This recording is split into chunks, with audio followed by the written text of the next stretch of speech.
Hello everyone, स्वागत है आपका करंट अफेयर सेशन में, जिसमें हम 2025 के जितने भी इंपॉर्टेंट क्वेश्चन करंट अफेयर के बन सकते हैं उन सभी को इस सेशन में डिस्कस करने वाले हैं। और इस सेशन का पीडीएफ आप हमारे Telegram channel study with Ankit Singh से डाउनलोड कर सकते हैं, जिसका लिंक डिस्क्रिप्शन बॉक्स में दिया हुआ है। तो चलिए स्टार्ट करते हैं आज का अपना ये सेशन। हमारा फर्स्ट क्वेश्चन है, कौन सा देश पहली गैर नाटो देश के रूप में एक्सरसाइज ओशन स्काई 2025 में शामिल हुआ? तो ये हुआ आपका भारत देश। ठीक है, यह अभ्यास स्पेन द्वारा आयोजित एक बहुराष्ट्रीय हवाई युद्ध अभ्यास है। इंडियन एयरफोर्स के सुखोई 30 MKI विमान ने इसमें भाग लिया था। यह अभ्यास कैनरी आइलैंड में आयोजित हुआ था, जिसका ऑब्जेक्टिव था एयर टू एयर कॉम्बैट और इंट्रोपेरेबिलिटी बढ़ाना था। ठीक है, भारत इससे पहले एक्सरसाइज पिच ब्लैक ऑस्ट्रेलिया के साथ और एक्सरसाइज रेड फ्लैग US जैसे अभ्यासों में भी शामिल हो चुका है। नेक्स्ट क्वेश्चन है, संयुक्त राष्ट्र पर्यावरण कार्यक्रम एडेप्टेशन गैप रिपोर्ट 2025 ने चेतावनी दी है कि विकासशील देशों में जलवायु अनुकूल के लिए वित्तीय अंतर डैश है।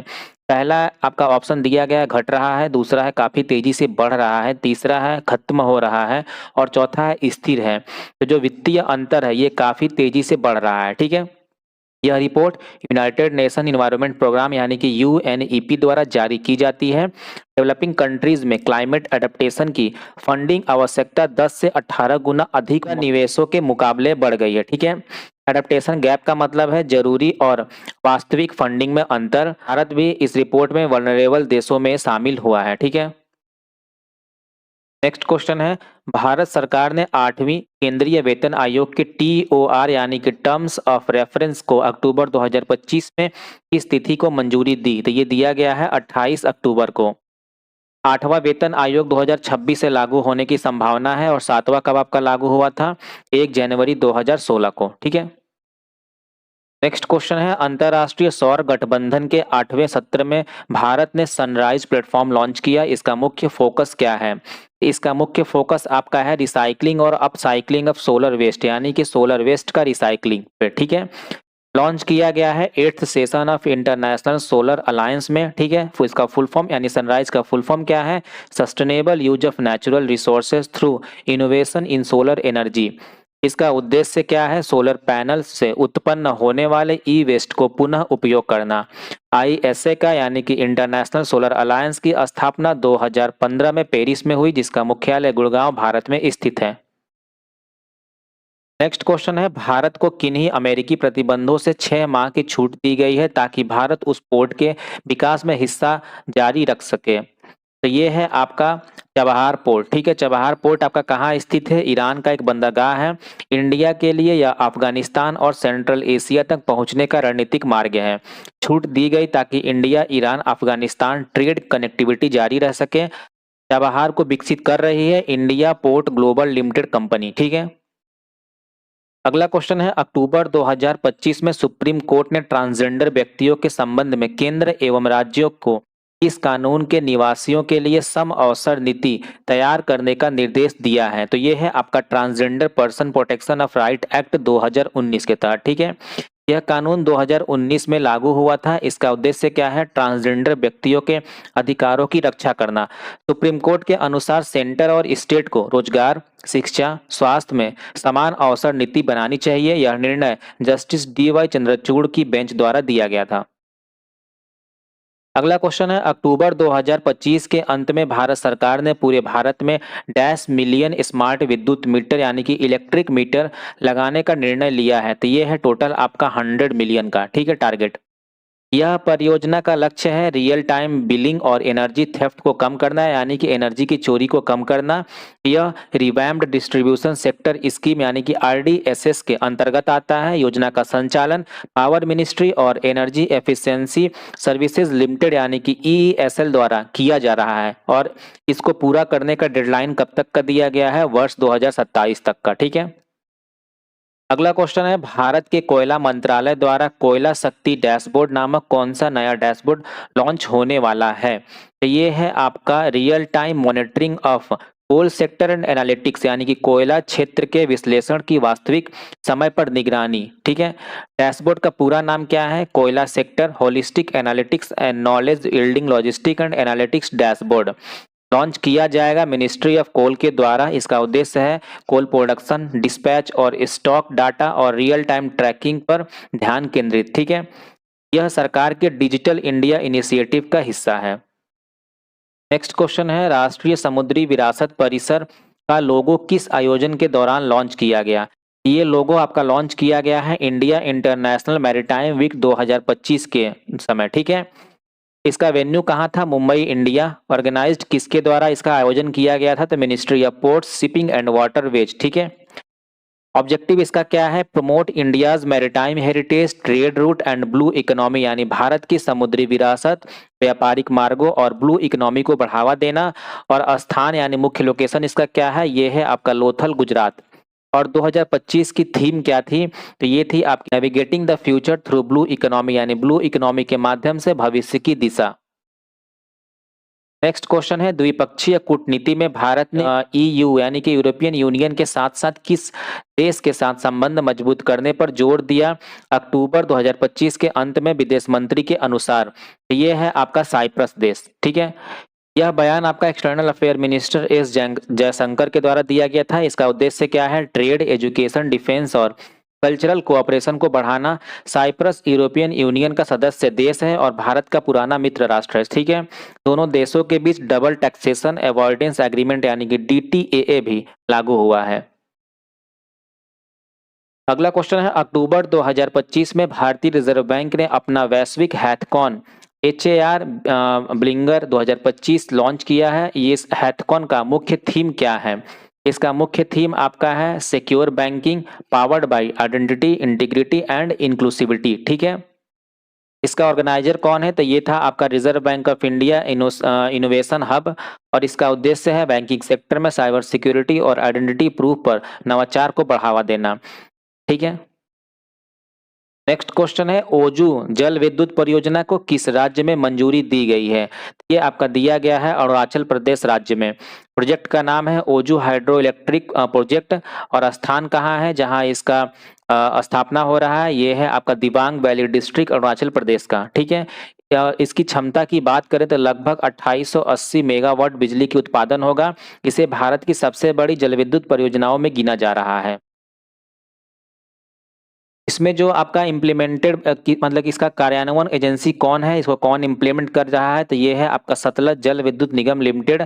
और इसमें जो लागत खर्च आएगा लगभग 28,000 करोड़ रुपए का आएगा। ठीक है, बात करें इसके महत्व के बारे में तो भारत के उत्तर पूर्व में स्वच्छ एनर्जी उत्पादन को बढ़ावा देने का प्रयास है ये। और हाइड्रो पावर विजन 2030 के लक्ष्यों को पूरा करने में योगदान देगा। ठीक है, चीन सीमा से सटे रणनीतिक क्षेत्र में ऊर्जा सुरक्षा को मजबूत करेगा। ठीक है, और उसको अप्रूवल किसके द्वारा दिया गया? भारत सरकार के cabinet committee on economic affairs द्वारा अक्टूबर 2025 में इसको अप्रूवल दिया गया। अगला क्वेश्चन है, अक्टूबर 2025 में यूनेस्को के अधीन ICADS की COP10 बैठक हुई जहां भारत को एशिया प्रांत यानी कि ग्रुप 4 के लिए 2025-27 के कार्यकाल हेतु पूर्व पर उप अंतर्राष्ट्रीय पुनः निर्वाचित किया गया। यह सत्र किस शहर में आयोजित हुआ था? ये हुआ था आपका पेरिस में। ठीक है, इसका आयोजन पेरिस फ्रांस में यूनेस्को के मुख्यालय पर हुआ। ठीक है, ICADS का फुल फॉर्म क्या है? International convention against doping in sports. ठीक है, भारत को एशिया पैसिफिक यानी कि ग्रुप 4 के लिए वाइस चेयरमैन पुनः नियुक्त किया गया है जो कि 2025-27 तक के कार्यकाल के लिए है। भारत की ओर से प्रतिनिधित्व किया गया ministry of youth affairs and sport के द्वारा। और नेशनल एंटी डोपिंग एजेंसी की भूमिका महत्वपूर्ण रही इसमें। अगला क्वेश्चन है, अक्टूबर 2025 में संवैधानिक नैतिकता की अवधारणा को भारत में न्यायिक और राजनीतिक बहस के कारण फिर से चर्चा मिली। निम्न में से कौन सा विकल्प संवैधानिक नैतिकता को सबसे अच्छी तरह वर्णित करता है? इसके लिए आपका पहला ऑप्शन है केवल विधान मंडल के नैतिक मानदंड। दूसरा है वह नैतिक मूल्य जो संविधान में निहित है और केवल कानून नहीं बल्कि शासन को दिशा देते हैं। तीसरा आपका ऑप्शन है बहुमत समुदाय की लोकप्रिय नैतिकता। और चौथा ऑप्शन है एक क्षेत्र में प्रचलित धार्मिक नैतिकता। तो जो सही जवाब है ये है आपका ऑप्शन नंबर बी, यानी कि the ethical values embedded in the constitution which guide governance not just legality, यानी कि वह नैतिक मूल्य जो संविधान में निहित है और केवल कानून नहीं बल्कि शासन को दिशा देता है। यह अवधारणा सबसे पहले डॉक्टर बी.आर. अम्बेडकर ने दी थी। यह संविधान में निहित न्याय, स्वतंत्रता, समानता और बंधुत्व के मूल्यों का पालन सुनिश्चित करती है। सुप्रीम कोर्ट ने इस शब्द का प्रयोग कई मामलों में किया है, जैसा कि 2018 में नवजोत सिंह जौहर के मामले में, जिसमें LGBTQ+ को अधिकारों में दिया गया था, और सबरीमाला जो कि 2018 में केस था, इसमें महिलाओं के प्रवेश मामले में इस पे क्या किया गया था, इसका प्रयोग किया गया था। और 2025 में इस अवधारणा पर राजनीतिक बहस संसद और न्यायपालिका के टकराव के संदर्भ में फिर से हुई थी।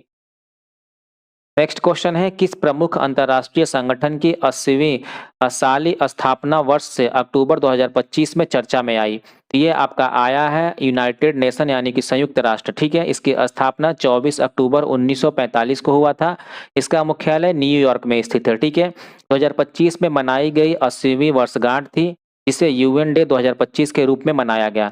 इसका थीम था इस दिन का rebuilding trust and reinvigorating global solidarity. ठीक है, भारत संयुक्त राष्ट्र के संस्थापक सदस्यों में से एक है और वर्तमान में इसके महासचिव कौन हैं? ये हैं आपके एंटोनियो गुटेरस। ठीक है, अगला क्वेश्चन है, अक्टूबर 2025 में रिपोर्ट किया गया कि भारत में 2023-24 में लगभग 1.75 मिलियन टन ई वेस्ट उत्पन्न हुआ, जो 2019-20 के मुकाबले काफी बढ़ा हुआ है।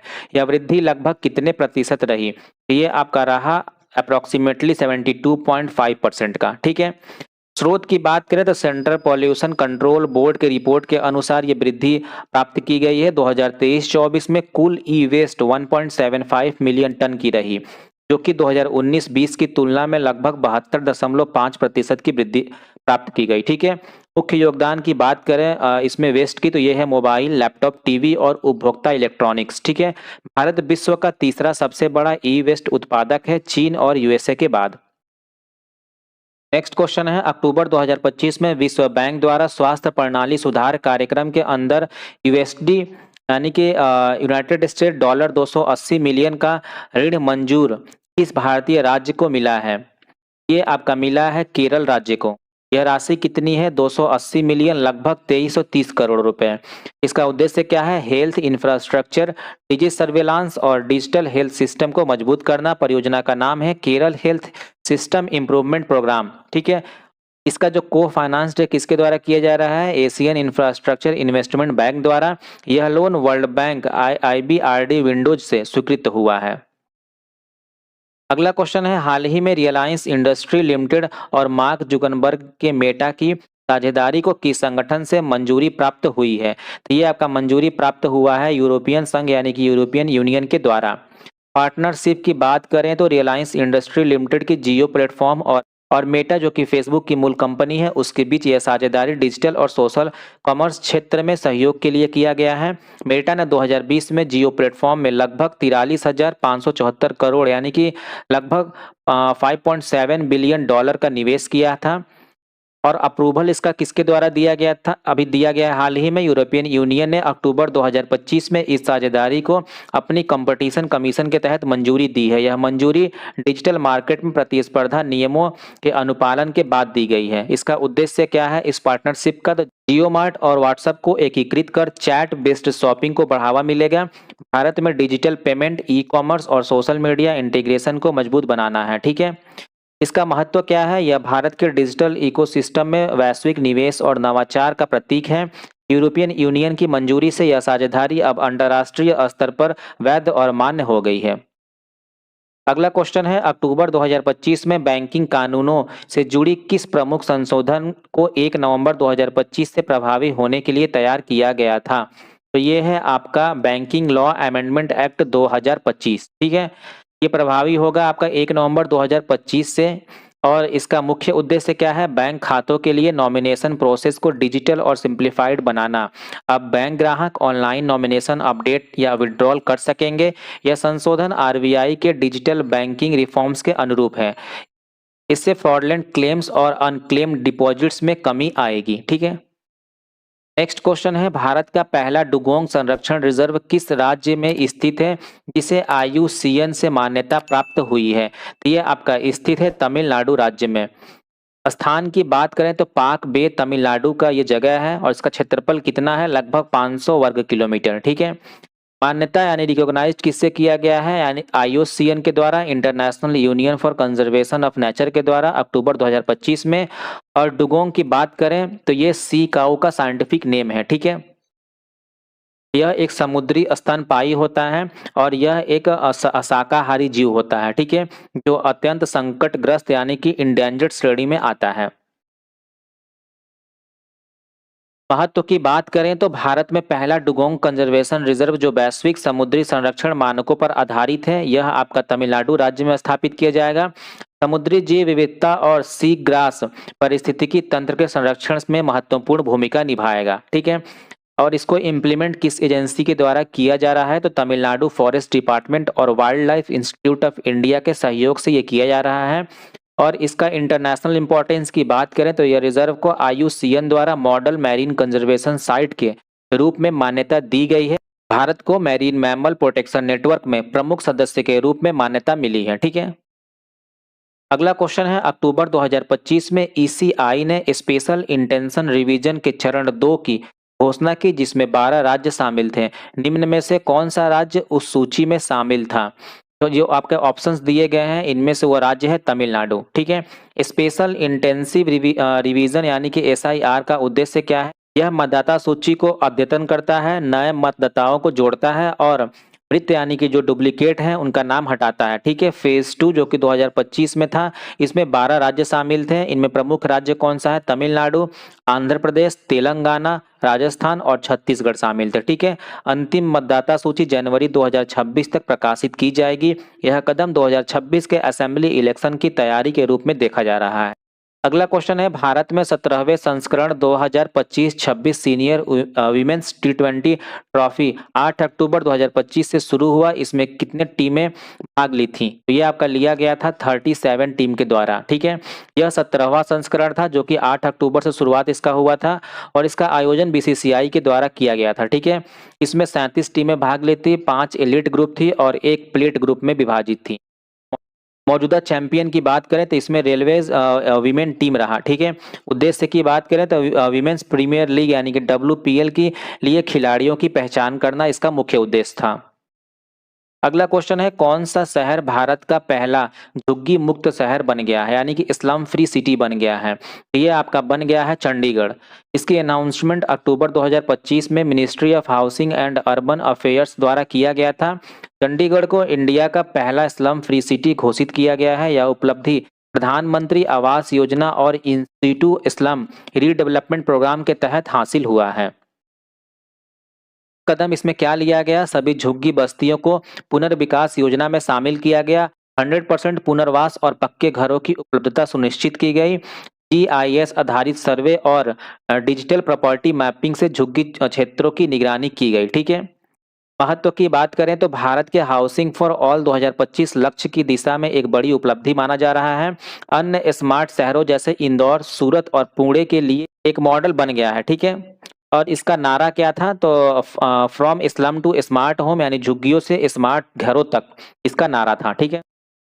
अगला क्वेश्चन है, भारतीय क्रिकेट कंट्रोल बोर्ड के 37वें अध्यक्ष कौन बने हैं? तो ये आपके बने हैं मिथुन मनहास, ठीक है। इनकी नियुक्ति अक्टूबर माह में किया गया है और ये पूर्व अध्यक्ष रोजर बिन्नी की जगह लेंगे, ठीक है। मिथुन मनहास पूर्व भारतीय घरेलू क्रिकेटर हैं जिन्होंने दिल्ली और जम्मू कश्मीर के लिए रणजी ट्रॉफी खेली है। वे IPL में दिल्ली डेयरडेविल्स और चेन्नई सुपर किंग का हिस्सा भी रह चुके हैं। कोचिंग और क्रिकेट प्रशासन में सक्रिय योगदान इनका रहा है। इन्होंने जम्मू कश्मीर क्रिकेट एसोसिएशन के विकास में महत्वपूर्ण भूमिका निभाई है, ठीक है। मनहास का कार्यकाल भारतीय क्रिकेट में घरेलू ढांचे को मजबूत करने और महिला क्रिकेट के विस्तार पर केंद्रित रहेगा, ठीक है। उनके नेतृत्व में BCCI डिजिटल और ग्रास रूट स्तर पर नई नीतियों पर काम कर रहा है। अगला क्वेश्चन है, भारत का पहला एकीकृत ऑन्कोलॉजी अनुसंधान और देखभाल केंद्र किस राज्य में खोला गया है? तो ये आपका खोला गया है गोवा राज्य में, ठीक है। इस केंद्र का उद्घाटन गोवा के नारगल में स्थित अखिल भारतीय आयुर्वेद संस्था में किया गया था। इसका उद्घाटन 10वें राष्ट्रीय आयुर्वेद दिवस के मौके पर किया गया था जो 23 सितंबर 2025 को मनाया गया था। यह पहल आयुष मंत्रालय द्वारा की गई थी जिसका उद्देश्य पारंपरिक और आधुनिक चिकित्सा प्रणालियों का एकीकरण करना था। यह केंद्र कैंसर देखभाल के लिए एक समग्र दृष्टिकोण प्रदान करता है जिसमें आयुर्वेद, योग, फिजियोथेरेपी, आहार चिकित्सा, पंचक्रम और आधुनिक ऑन्कोलॉजी को एक साथ लाया गया है। ठीक है। इस केंद्र को टाटा मेमोरियल सेंटर के advance centre for treatment, research and education in cancer के सहयोग से स्थापित किया गया है। इसका मुख्य उद्देश्य कैंसर रोगियों के लिए पुनर्वास को बढ़ाना, साइड इफेक्ट्स को कम करना और जीवन की गुणवत्ता में सुधार करना है।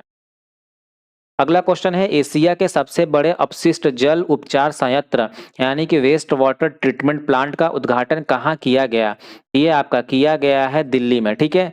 इस संयंत्र का उद्घाटन अक्टूबर 2025 में प्रधानमंत्री नरेंद्र मोदी द्वारा दिल्ली के ओखला में किया गया है। यह संयंत्र 564 मिलियन लीटर पर डे की क्षमता वाला है, जो एशिया का सबसे बड़ा अपशिष्ट जल उपचार संयंत्र है। ठीक है। इसका निर्माण यमुना नदी पुनर्जीवन परियोजना के तहत किया गया है। इस संयंत्र में लगभग 40 लाख लोगों का अपशिष्ट जल उपचार संभव होगा। यह आधुनिक तकनीक जैसे सिक्वेंशियल बैच रिएक्टर यानी कि एसबीआर और टर्शियरी ट्रीटमेंट सिस्टम यानी कि टीटीएस से लैस होगा। इसके उपचारित पानी का उपयोग सिंचाई, औद्योगिक कार्यों और झीलों के पुनर्भरण के लिए किया जाएगा। अगला क्वेश्चन है, समुद्री अभ्यास जैमेक्स 25 यह अभ्यास किन दो देशों के बीच हुआ था? ये आपका हुआ था इंडिया और जापान के बीच। ठीक है। इस जैमेक्स का फुल फॉर्म क्या है? जापान इंडिया मैरीटाइम एक्सरसाइज 2025, जिसका आयोजन बे ऑफ बंगाल में हुआ था। इसका उद्देश्य दोनों देशों के नौसेनाओं के बीच सहयोग और इंटरऑपरेबिलिटी बढ़ाना है। ठीक है। शामिल इसमें पोत की बात करें तो आईएनएस शिवालिक जो कि इंडिया का था और जेएस कॉन्गो जो कि जापान का था, ये दोनों इसमें शामिल हुए थे। यह दोनों देशों के बीच मालाबार एक्सरसाइज से अलग द्विपक्षीय अभ्यास है। अगला क्वेश्चन है, हाल ही में भारत ने किस देश के साथ पहली सीमा पार रेल संपर्क स्थापित करने का समझौता किया है? ये किया गया है भूटान के साथ। ठीक है। भारत और भूटान ने अक्टूबर 2025 में पहली सीमा पार रेल परियोजना के लिए समझौता किया है। यह रेल लिंक असम के कोकरझार से भूटान के केलेफुक तक बनाई जाएगी। ठीक है। यह परियोजना 18 किलोमीटर लंबी होगी, जिसमें लगभग 3 किलोमीटर का हिस्सा भूटान में आएगा। ठीक है। इस परियोजना से दोनों देशों के बीच व्यापार, पर्यटन और क्षेत्रीय संपर्क को बढ़ावा मिलेगा। यह रेल कनेक्शन भारत भूटान के बीच का पहला रेल लिंक होगा। ठीक है। परियोजना को भारत सरकार द्वारा वित्तीय सहायता दी जाएगी और इसे नॉर्थ ईस्ट फ्रंटियर रेलवे के तहत पूरा किया जाएगा। अगला क्वेश्चन है, अक्टूबर 2025 में नीति आयोग ने भारत के सेवा क्षेत्र पर दो प्रारंभिक रिपोर्ट जारी की, जिनमें बताया गया कि 2024-25 में सेवा क्षेत्र ने लगभग डैश राष्ट्रीय जीवीए में योगदान दिया है। तो ये आपका दिया गया है लगभग 55% का। ठीक है। इस रिपोर्ट का शीर्षक क्या था? India service sector insight from GVL trend and state level dynamics और India services sector insights from employment trends and steel level dynamics. ठीक है। रिपोर्ट में यह बताया गया है कि 2024-25 में सेवा क्षेत्र का राष्ट्रीय जीवीए में योगदान लगभग 55% का रहा है। इसके बावजूद रोजगार में सेवा क्षेत्र की हिस्सेदारी लगभग 30% है। ठीक है। यानी उत्पादन में हिस्सा तो बहुत है, लेकिन रोजगार में वह उतना नहीं बढ़ा है। रिपोर्ट ने राज्यों के बीच असमानता का भी विश्लेषण किया, जिसमें कुछ राज्य सेवा क्षेत्र में तेजी से आगे बढ़ रहे हैं जबकि कुछ पिछड़ रहे हैं। ठीक है। अगला क्वेश्चन है, भारत तिब्बत सीमा पुलिस का महानिदेशक किसे नियुक्त किया गया है? ये आपका नियुक्त किया गया है प्रवीण कुमार को। ठीक है। प्रवीण कुमार 1991 बैच के आंध्र प्रदेश कैडर के आईपीएस अधिकारी हैं। उन्हें अक्टूबर 2025 में भारत तिब्बत सीमा पुलिस यानी कि आईटीबीपी का महानिदेशक नियुक्त किया गया है। ठीक है। इससे पहले वो बीएसएफ यानी बॉर्डर सिक्योरिटी फोर्स में विशेष निदेशक के पद पर कार्यरत थे। आईटीबीपी क्या है? भारत की हिमालयी सीमाओं की रक्षा करती है, विशेषकर चीन यानी कि तिब्बत सीमा पर। ठीक है। आईटीबीपी की स्थापना 24 अक्टूबर 1962 को चीन भारत युद्ध के बाद की गई थी। इसका मुख्यालय नई दिल्ली में स्थित है। अगला क्वेश्चन है, अक्टूबर 2025 में ईसीएमएस के अंतर्गत भारत सरकार ने पहली किस्त में कितने इलेक्ट्रॉनिक्स घटक प्लांट के लिए 5,532 करोड़ निवेश की मंजूरी दी है? तो ये है आपका टोटल 7 प्लांट्स। ठीक है। ईसीएमएस के तहत भारत सरकार ने इलेक्ट्रॉनिक्स घटक निर्माण को बढ़ावा देना है ताकि आयात निर्भरता कम हो सके और घरेलू विनिर्माण बढ़े। ठीक है। पहली किस्त में 5,532 करोड़ की मंजूरी दी गई है, जिसमें 7 प्लांट्स के लिए दिया गया है। यह योजना मेक इन इंडिया यानी कि आत्मनिर्भर भारत के अंतर्गत आती है। ठीक है। अगला क्वेश्चन है, भारतीय नौसेना के अंडर वाटर ड्रोन के लिए किस कंपनी के साथ अनुबंध पर हस्ताक्षर किए हैं? ये आपका किया गया है आई रोव के द्वारा। ठीक है, भारतीय नौसेना ने कोची स्थित स्टार्टअप कंपनी आई रोव टेक्नोलॉजी के साथ यह अनुबंध किया है। कंपनी अंडर वाटर ड्रोन बनाती है जो समुद्र तल की निगरानी, निरीक्षण और सर्वेक्षण के लिए उपयोग किए जाते हैं। यह अनुबंध मेक इन इंडिया और आत्मनिर्भर भारत पहल के तहत हुआ है। यह ड्रोन सुरक्षा अभियानों, जहाजों की मरम्मत और खदान खोज में भी मदद करेंगे। ठीक है, आईरोव भारत की पहली ऐसी कंपनी है जिसने वाणिज्यिक अंडर वाटर ड्रोन विकसित किए हैं। यह कदम भारत की समुद्री सुरक्षा और स्वदेशी रक्षा तकनीक को भी मजबूत करेगा। अगला क्वेश्चन है, 11वीं विश्व हरित अर्थव्यवस्था शिखर सम्मेलन कहाँ आयोजित हुआ है? तो ये आपका आयोजित किया गया है दुबई में। 11वां विश्व हरित अर्थव्यवस्था शिखर सम्मेलन दुबई, संयुक्त अरब अमीरात यानी कि यूएई में आयोजित किया गया था। इसका आयोजन का विषय था empowering global action, creating a green economy for a sustainable future. ठीक है, इसका थीम था। यह सम्मेलन Dubai electricity under water authority और वर्ल्ड ग्रीन इकोनॉमिक ऑर्गेनाइजेशन द्वारा संयुक्त रूप से आयोजित किया गया। इसमें जलवायु परिवर्तन, नवीकरणीय ऊर्जा, हरित निवेश और सतत विकास जैसे विषयों पर चर्चा हुआ। यह सम्मेलन COP29 की तैयारियों से भी जुड़ा था जो पर्यावरणीय प्रतिबंधों पर वैश्विक सहयोग को मजबूत करता है। ठीक है, भारत सहित 90 से अधिक देश इसमें भाग लिए थे। अगला क्वेश्चन है, IMAP मिशन किस एजेंसी द्वारा लॉन्च किया गया है? तो ये आपका लॉन्च किया गया है नासा के द्वारा। IMAP क्या है? Interstellar mapping and acceleration probe है, मिशन है। ठीक है, जो कि नासा के द्वारा लॉन्च किया गया है। यह मिशन सूर्य और सौरमंडल की सीमा का अध्ययन करने के लिए बनाया गया है। IMAP मिशन का उद्देश्य है यह समझना कि सौर वायु यानी कि सोलर विंड और अंतर तारकीय कण यानी कि इंटरस्टेलर पार्टिकल्स कैसे परस्पर क्रिया करते हैं। ठीक है, इसे 2025 में स्पेस एक्स के फाल्कन 9 रॉकेट से लॉन्च किया गया। यह मिशन लग्रांज बिंदु 1 यानी कि L1 पॉइंट पर स्थित होगा जहां से यह पृथ्वी और सूर्य के बीच की अंतरिक्ष स्थितियों की निगरानी करेगा। ठीक है, मिशन का नेतृत्व प्रिंसटन विश्वविद्यालय कर रहा है। यह मिशन सौरमंडल की बाहरी सीमाओं और कॉस्मिक विकिरण के अध्ययन में महत्वपूर्ण योगदान देगा। अगला क्वेश्चन है, इंटरव्यू एनेक्डोट्स पोर्टल किसने शुरू किया है? तो ये आपका शुरू किया गया है यूपीएससी यानी संघ लोक सेवा आयोग के द्वारा। इंटरव्यू एनेक्डोट्स पोर्टल को संघ लोक सेवा आयोग ने अक्टूबर 2025 में लॉन्च किया। इस पोर्टल का उद्देश्य है साक्षात्कार यानी कि इंटरव्यू प्रक्रिया की पारदर्शिता और समझ को बढ़ाना। पोर्टल पर पूर्व चयनित उम्मीदवारों के अनुभव साझा किए जाएंगे ताकि उन उम्मीदवारों को साक्षात्कार की तैयारी में मदद मिल सके। ठीक है, यूपीएससी ने यह पहल डिजिटल इंडिया मिशन और गुड गवर्नेंस के तहत किया है। पोर्टल पर उपलब्ध जानकारी से उम्मीदवारों को इंटरव्यू के स्वरूप, प्रश्नों के प्रकार और मूल्यांकन दृष्टिकोण को समझने में सहायता मिलेगी। ठीक है, यह पहल यूपीएससी की पारदर्शिता और उम्मीदवार हितैषी प्रणाली की दिशा में एक बड़ा कदम है। अगला क्वेश्चन है, अक्टूबर 2025 में कौन सा प्रमुख शिखर सम्मेलन यानी कि European union India new strategic agenda 2025 को अपनाया जिसमें भारत के कार्बन बाजार को EU के CBAM से जोड़ने का प्रस्ताव है? तो ये है आपका इंडिया EU समिट। ठीक है, इस रणनीतिक एजेंडे के तहत भारत और यूरोपियन यूनियन के बीच कार्बन बाजार को जोड़ने पर सहमति बनी है। CBAM का मतलब है कार्बन बॉर्डर एडजस्टमेंट मैकेनिज्म, जो यूरोपियन यूनियन द्वारा संचालित है। भारत की नीली अर्थव्यवस्था व सस्टेनेबल विकास पहल इस साझेदारी से आगे बढ़ेंगी। ठीक है, अगला क्वेश्चन है, अक्टूबर 2025 में ICAI ने अपना नैतिक संहिता यानी कोड ऑफ इथिक्स संशोधित करना शुरू किया है जिसमें कौन सी नई सुविधा शामिल की गई है?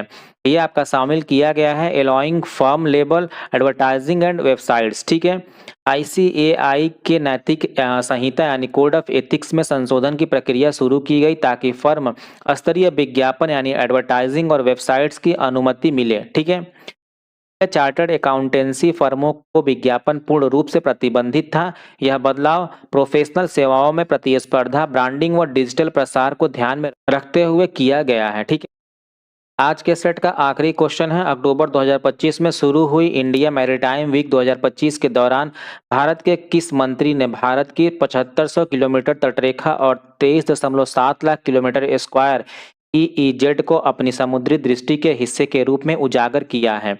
ये आपका किया गया है यूनियन होम मिनिस्टर के द्वारा, ठीक है। इसका उद्घाटन मुंबई में हुआ था और स्थल क्या था, नेस्को या फिर बॉम्बे एग्जीबिशन सेंटर जिसको नाम से जाना जाता है।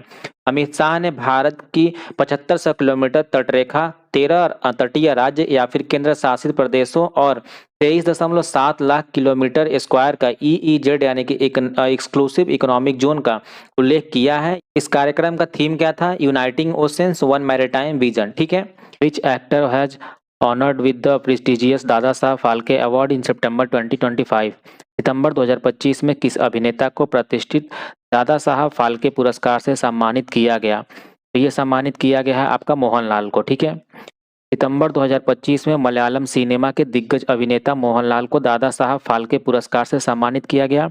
उन्हें भारतीय सिनेमा में उनके उत्कृष्ट योगदान के लिए यह प्रतिष्ठित सम्मान दिया गया है। यह पुरस्कार 23 सितंबर 2025 को 71वें राष्ट्रीय फिल्म पुरस्कार समारोह में भारत की राष्ट्रपति द्रौपदी मुर्मू द्वारा प्रदान किया गया था, ठीक है। अगला क्वेश्चन है, which country one the Asia cup 2025? Asia cup 2025 का विजेता कौन सा देश रहा? ये रहा आपका भारत, ठीक है। एशिया कप 2025 का विजेता भारत रहा। फाइनल में भारत ने 28 सितंबर 2025 को दुबई में पाकिस्तान को 5 विकेट से हराया। यह भारत का 9वां एशिया कप खिताब था जिसमें Abhishek Sharma player of the series रहे, ठीक है। नेक्स्ट क्वेश्चन है, in September 2025 Qatar became the 8th country to join which network? सितंबर 2025 में कतर इस नेटवर्क में शामिल होने वाला 8वां देश बन गया है। तो ये बन गया है आपका यूपीआई को ज्वाइन करने वाला, ठीक है। सितंबर 2025 में कतर भारत में यूपीआई यानी कि यूनिफाइड पेमेंट इंटरफेस नेटवर्क में शामिल होने वाला 8वां देश बन गया है। यह साझेदारी एनपीसीआई इंटरनेशनल पेमेंट लिमिटेड और कतर नेशनल बैंक के बीच हुई, जिससे भारतीय यात्री कतर में यूपीआई का उपयोग करके क्यूआर कोड आधारित डिजिटल भुगतान कर सकते हैं, ठीक है। यह भारत के डिजिटल भुगतान बुनियादी ढांचे के वैश्विक विस्तार की दिशा में एक महत्वपूर्ण कदम है। नेक्स्ट क्वेश्चन है, which country appointed an AI powered minister in its government in September 2025? सितंबर 2025 में किस देश ने अपनी सरकार में एक एआई संचालित मंत्री को शामिल किया है? ये शामिल किया गया है अल्बानिया के द्वारा, ठीक है। सितंबर 2025 में अल्बानिया ने अपनी सरकार में डीएला नामक एक एआई संचालित मंत्री को शामिल किया। यह दुनिया में अपनी तरह का पहला मामला है, ठीक है। इसका उद्देश्य यह है कि सार्वजनिक खरीद और निविदाओं में पारदर्शिता बढ़ाकर भ्रष्टाचार को खत्म करना। डीएलए का काम सार्वजनिक निविदाओं और खरीद से संबंधित सभी निर्णयों की निगरानी करना ताकि यह सुनिश्चित हो सके कि वे पूरी तरह से भ्रष्टाचार मुक्त हैं, ठीक है। डीएलए को पहली बार जनवरी 2025 में ई अल्बानिया प्लेटफॉर्म के लिए एक आभासी सहायक के रूप में पेश किया गया था जो नागरिकों को सरकारी सेवाओं को नेविगेट करने में मदद करता था, ठीक है। अगला क्वेश्चन है, where was India's first end to end semiconductor outsource assembly and test OSAT pilot line facility inaugurated? Bharat की पहली end to end semiconductor outsource assembly और टेस्ट OSAT पायलट लाइन सुविधा का उद्घाटन कहाँ किया गया है? ये आपका किया गया है सनंद में, ठीक है।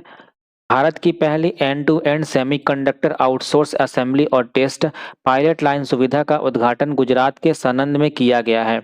यह सुविधा भारत में सेमीकंडक्टर डिजाइन और निर्माण में आत्मनिर्भर बनाने की दिशा में एक महत्वपूर्ण कदम है। इसका उद्घाटन अगस्त 2025 में किया गया था, ठीक है।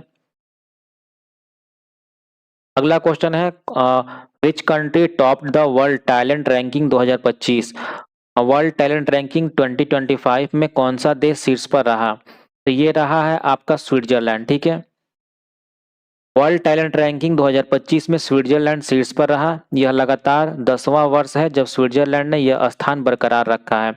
यह ranking international institute for management development द्वारा जारी की जाती है। इसमें 3 शीर्ष पर कौन कौन से देश हैं? पहले पर है स्विट्जरलैंड, उसके बाद लग्जमबर्ग, उसके बाद आइसलैंड है, ठीक है। और भारत की रैंकिंग कितना है? 63वां स्थान है, ठीक है। नेक्स्ट क्वेश्चन है, what is India's rank in the world talent ranking 2025? World talent ranking 2025 में भारत का स्थान क्या है? तो ये है आपका 63वां नंबर, ठीक है। भारत 69 देशों में से 63वें स्थान पर रहा। यह international institute for management development यानी कि IMD द्वारा जारी की गई रैंकिंग है, ठीक है। पिछले वर्ष की तुलना में यह भारत की रैंकिंग में लगातार गिरावट को दर्शाता है। 2024 में भारत 58वें स्थान पर था। रैंकिंग में गिरावट का मुख्य कारण यह है कि घरेलू प्रतिभाओं के पोषण के मामले में भारत का प्रदर्शन खराब रहा, जिससे इस पहलू में उसे 69 देशों में से अंतिम स्थान मिला, ठीक है। अगला क्वेश्चन है, where was the world tea conference held for the first time in India in September 2025। सितंबर 2025 में विश्व सागौन सम्मेलन का आयोजन पहली बार भारत में कहाँ किया गया? ये आपका किया गया है कोची, केरल में, ठीक है। सितंबर 2025 में विश्व सागौन सम्मेलन का आयोजन पहली बार भारत के केरल के कोचीन शहर में किया गया। यह 5वां विश्व सागौन सम्मेलन था जो 17 से 20 सितंबर 2025 तक ग्रैंड हयात कोची में आयोजित किया गया। सम्मेलन की मेजबानी केरल वन अनुसंधान संरक्षण ने की और इसका समन्वय इंटरनेशनल टीक इंफॉर्मेशन नेटवर्क ने किया, ठीक है। केरल को यह मेजबानी करने का अवसर इसलिए मिला क्योंकि नीलांबुर में दुनिया का सबसे पुराना सागौन बागान मौजूद है। अगला क्वेश्चन है, where was the 8th assembly of the International Solar Alliance will be held in 2025। 2025 में किस स्थान पर अंतर्राष्ट्रीय सौर गठबंधन असेंबली का 8वां सत्र आयोजित किया जाएगा, ठीक है। ये होगा आपका आयोजन नई दिल्ली में, ठीक है। नई दिल्ली के भारत मंडपम में इसका आयोजन किया जाएगा जो कि 27 से 30 अक्टूबर 2025 तक होगा, ठीक है। यह आयोजन वैश्विक सौर ऊर्जा को बढ़ावा देने, इसकी प्रगति की समीक्षा करने और सभी के लिए सस्ती और ऊर्जा के लक्ष्यों को प्राप्त करने की दिशा में सहयोग को मजबूत करने के लिए किया गया, ठीक है। अगला क्वेश्चन है, what was the theme of the global fintech fest 2025। Global fintech fest 2025 का विषय क्या था? तो ये था आपका empowering finance for a better world driven by artificial intelligence, यानी कि आर्टिफिशियल इंटेलिजेंस द्वारा संचालित एक बेहतर दुनिया के लिए वित्त का सशक्तिकरण, ठीक है। यह फेस्ट 7 से 9 अक्टूबर 2025 तक मुंबई में आयोजित हुआ। इस आयोजन ने AI संवर्धित बुद्धिमत्ता यानी कि आर्गुमेंटेड इंटेलिजेंस, नवाचार और समावेशन के महत्व पर प्रकाश डाला ताकि वित्तीय सेवाओं को अधिक नैतिक और टिकाऊ बनाया जा सके। अगला क्वेश्चन है, which initiative was jointly launched by the ministry of defence and ministry of education. रक्षा मंत्रालय और शिक्षा मंत्रालय द्वारा संयुक्त रूप से कौन सी पहल शुरू की गई है? तो ये आपका शुरू किया गया है प्रोजेक्ट वीर गाथा 4.0, ठीक है। रक्षा मंत्रालय और शिक्षा मंत्रालय द्वारा संयुक्त रूप से प्रोजेक्ट वीर गाथा 4.0 पहल शुरू की गई है। इस पहल का मुख्य उद्देश्य छात्रों के बीच वीरता पुरस्कार विजेताओं की कहानी और उनके वीरतापूर्ण कार्यों के बारे में जागरूकता बढ़ाना है। इसके माध्यम से छात्रों में देशभक्ति और नागरिक चेतना के मूल्यों को विकसित किया जाता है।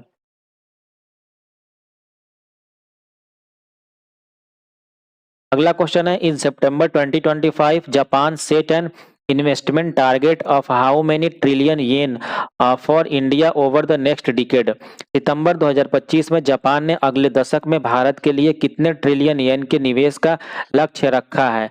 तो ये आपका रखा है 10 ट्रिलियन का, ठीक है। अगस्त 2025 में जापान ने अगले दशक में भारत के लिए 10 ट्रिलियन येन के निजी निवेश का लक्ष्य रखा है। यह घोषणा टोक्यो में आयोजित भारत जापान वार्षिक शिखर सम्मेलन के दौरान की गई थी, ठीक है। यह नया लक्ष्य 2022 में निर्धारित किए गए 5 ट्रिलियन येन के पिछले लक्ष्य को दुगना करता है। इसका उद्देश्य कृत्रिम बुद्धिमत्ता, अर्धचालक, हरित ऊर्जा और दुर्लभ पृथ्वी खनिजों जैसे क्षेत्रों में दोनों देशों के बीच आर्थिक साझेदारी को बढ़ाना है। अगला क्वेश्चन है, in September 2025 doctor Deepak Mittal was appointed as India's new brand ambassador to which country. सितंबर 2025 में किस देश के लिए डॉक्टर दीपक मित्तल को भारत का नया राजदूत नियुक्त किया गया है? ये किया गया है आपका UAE का, ठीक है। सितंबर 2025 में डॉक्टर दीपक मित्तल को संयुक्त अरब अमीरात के लिए भारत का नया राजदूत नियुक्त किया गया है। वह भारतीय विदेश सेवा के 1998 बैच के अधिकारी हैं और उन्होंने पहले प्रधानमंत्री कार्यालय में भी कार्य किया है। UAE में वह संजय सुधीर का स्थान लेंगे जो सितंबर 2025 में सेवानिवृत्त हुए, ठीक है। नेक्स्ट क्वेश्चन है, till when has the government of India extended the tenure of the chief of defence staff यानी CDS। भारत सरकार ने चीफ ऑफ डिफेंस स्टाफ का कार्यकाल कब तक बढ़ा दिया है? तो ये बढ़ा दिया गया है मई 2026 तक, ठीक है।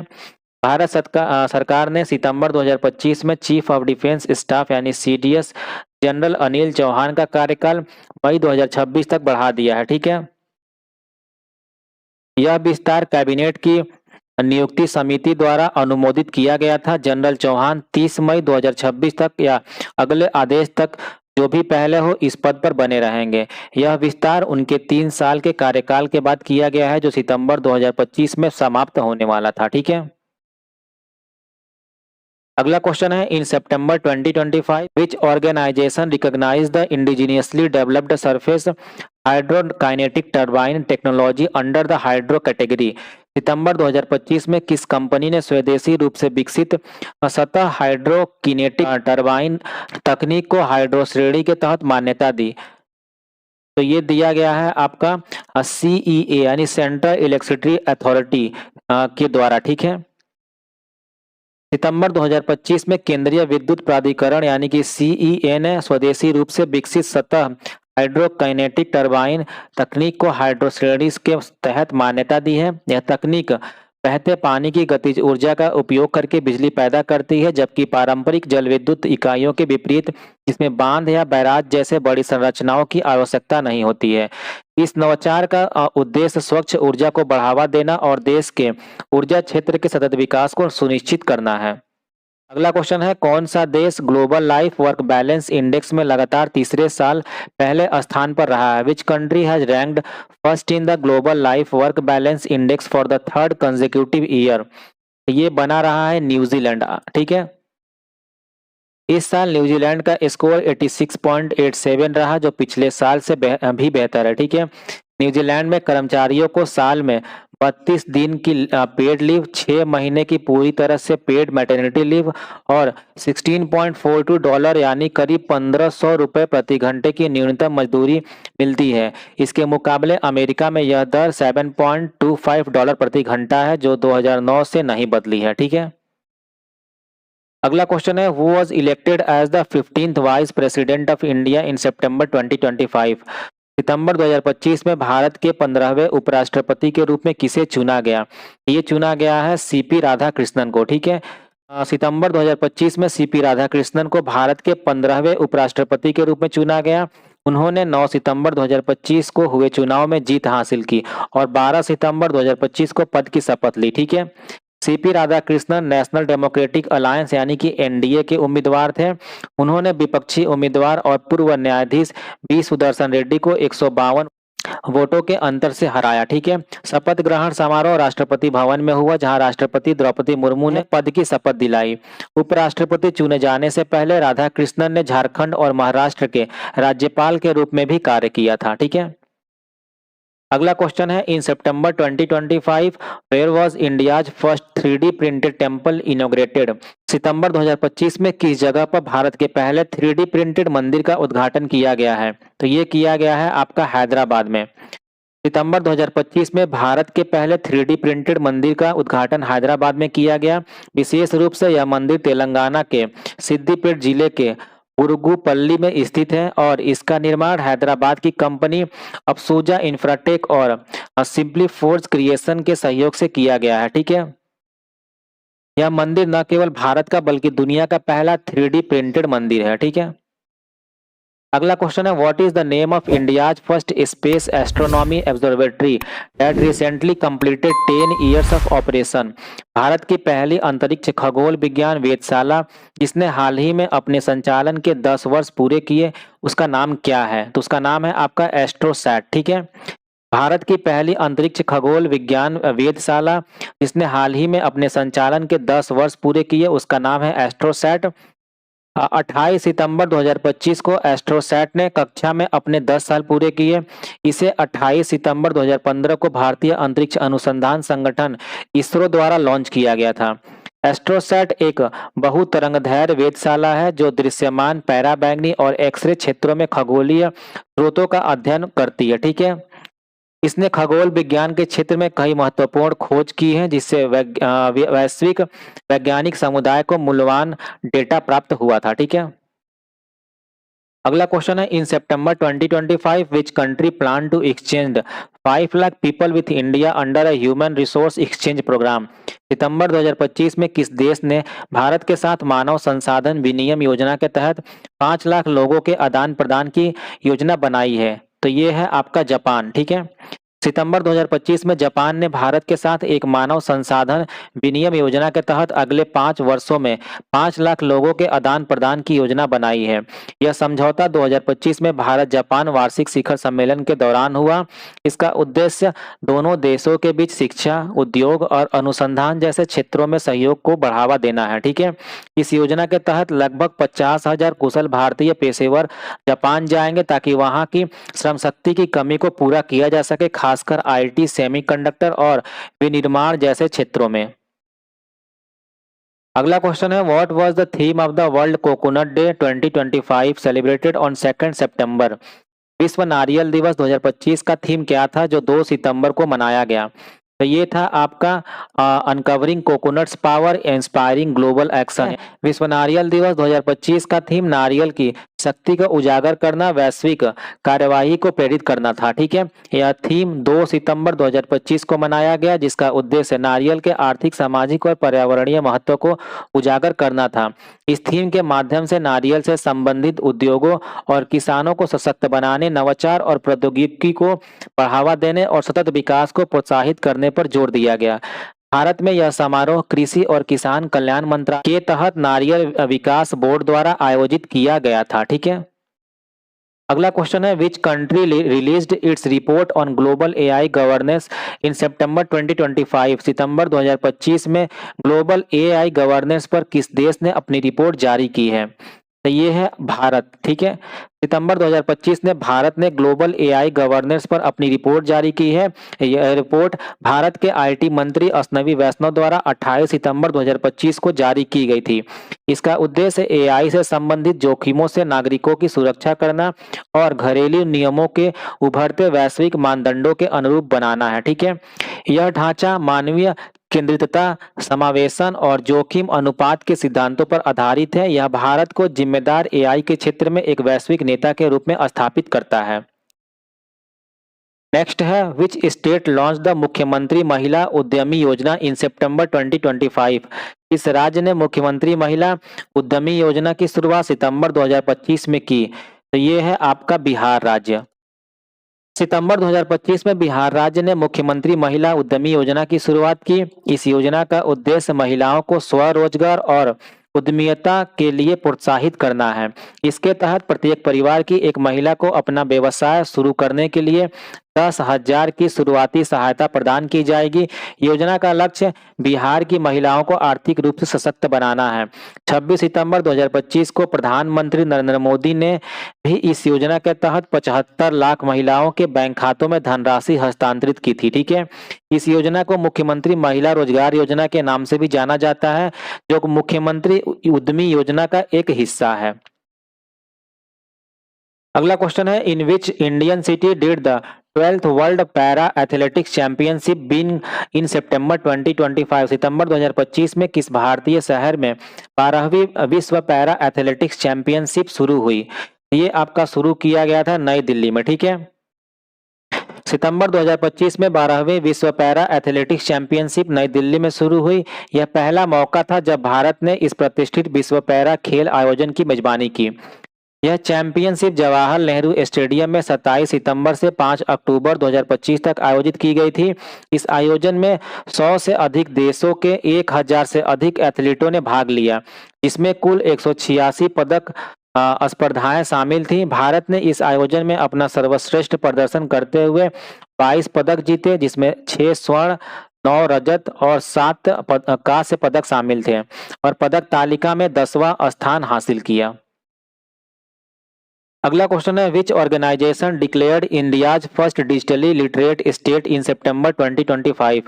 इस संगठन ने सितंबर 2025 में भारत के पहले डिजिटल रूप से साक्षर राज्य को घोषित किया है। तो ये किया है केरल राज्य ने, यानी कि स्टेट ऑफ केरल। सितंबर 2025 में केरल राज्य के मुख्यमंत्री पिनाराई विजयन ने घोषणा की कि केरल भारत का पहला पूर्ण डिजिटल रूप से साक्षर राज्य बन गया है। यह उपलब्धि केरल के स्थानीय स्वशासन विभाग यानी कि local self government department LSGD द्वारा चलाया गया डिजी केरलम अभियान के माध्यम से हासिल की गई है। इसमें डिजिटल रूप से निरक्षर नागरिकों को पहचान कर उन्हें स्मार्टफोन का उपयोग करने और सरकारी सेवाओं तक पहुंचने के लिए प्रशिक्षित किया गया। नेक्स्ट है where was the Kaveri meet Ganga programme organised in September 2025। सितंबर 2025 में किस जगह पर कावेरी मिलती गंगा से कार्यक्रम का आयोजन किया गया? तो ये किया गया है वाराणसी में। ठीक है, सितंबर 2025 में कावेरी मिलती गंगा से कार्यक्रम का आयोजन वाराणसी में हुआ। यह कार्यक्रम वाराणसी में गंगा नदी के तट पर आयोजित किया गया था। इस कार्यक्रम का उद्देश्य गंगा और कावेरी नदियों के सांस्कृतिक महत्व को उजागर करना था। इसका आयोजन चेन्नई के मार्गाजी महोत्सव से प्रेरित होकर भारत के सांस्कृतिक आदान प्रदान और एकता की भावना को बढ़ावा देने के लिए किया गया था। नेक्स्ट क्वेश्चन है which interface did RBI launched for tokenisation of assets in September 2025। सितंबर 2025 में RBI ने परिसंपत्तियों के टोकनाइजेशन के लिए कौन सा इंटरफेस लॉन्च किया है? ये लॉन्च किया गया है UAMI यानी कि यूनिफाइड मार्केट्स इंटरफेस। ठीक है, यह पहल ग्लोबल फिनटेक टेस्ट 2025 में RBI के गवर्नर संजय मल्होत्रा द्वारा घोषित की गई थी। इसका उद्देश्य वित्तीय बाजारों में दक्षता, पारदर्शिता और पहुंच को बढ़ाना है। इसका मुख्य उद्देश्य क्या है? यह एक अगली पीढ़ी का वित्तीय बाजार ढांचा है जो ब्लॉकचेन तकनीक का लाभ उठाता है। यह वास्तविक दुनिया की परिसंपत्तियों को डिजिटल टोकन बदलने में सक्षम बनाता है। ठीक है, जिससे आंशिक स्वामित्व और वैश्विक व्यापार संभव हो पाता है। UMI थोक केंद्रीय बैंक डिजिटल मुद्रा का उपयोग करके निपटान की सुविधा भी देता है। अगला क्वेश्चन है in September 2025 which country made efforts to promote India's PM Kusum solar scheme internationally. सितंबर 2025 में किस देश ने भारत PM कुसुम सौर योजना को अंतरराष्ट्रीय स्तर पर बढ़ावा देने का प्रयास किया? ये किया गया है भारत के द्वारा। ठीक है, सितंबर 2025 में भारत ने अंतर्राष्ट्रीय सौर गठबंधन के माध्यम से अपनी PM कुसुम सौर योजना को अंतर्राष्ट्रीय स्तर पर बढ़ावा देने का प्रयास किया। भारत के नवीन और नवीकरणीय ऊर्जा मंत्री प्रहलाद जोशी ने घोषणा की कि भारत अपने सफल PM कुसुम कार्यक्रम को अफ्रीका और द्वीप राष्ट्रों सहित अन्य विकासशील देशों में दोहराएगा। यह पहल इंटरनेशनल सोलर अलायंस के मंच के माध्यम से की जा रही है, जो भारत और फ्रांस द्वारा 2025 में शुरू की गई एक वैश्विक पहल है। ठीक है, और इसका जो हेडक्वार्टर है वो कहाँ है? गुरुग्राम में। ठीक है, गुरुग्राम हरियाणा में। इस प्रयास का उद्देश्य उन देशों में कृषि और सौर आधारित प्रणालियों का उपयोग करके अधिक टिकाऊ बनाना और ग्रामीण क्षेत्रों में ऊर्जा की पहुंच में सुधार करना है। अगला क्वेश्चन है in September 2025 a new giant species of fungus was discovered in which Indian state. सितंबर 2025 में किस भारतीय राज्य में एक नए विशाल कवक प्रजाति की खोज की गई है? ये की गई है आपका अरुणाचल प्रदेश में। सितंबर 2025 में भारतीय वनस्पति सर्वेक्षण यानी कि बोटानिकल सर्वे ऑफ इंडिया के शोधकर्ताओं ने अरुणाचल प्रदेश के जंगलों में एक नए विशाल कवक प्रजाति की खोज की है।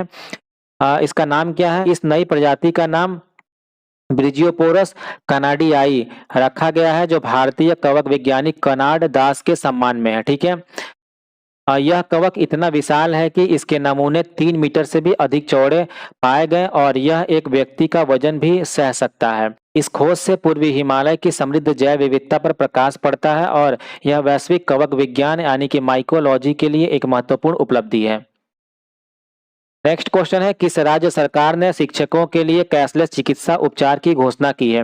Which state government has announced cashless medical treatment for teachers. तो ये किया गया है उत्तर प्रदेश सरकार के द्वारा। यूपी सरकार ने शिक्षकों और कर्मचारियों के लिए आयुष्मान भारत जैसी कैशलेस सुविधा शुरू की है।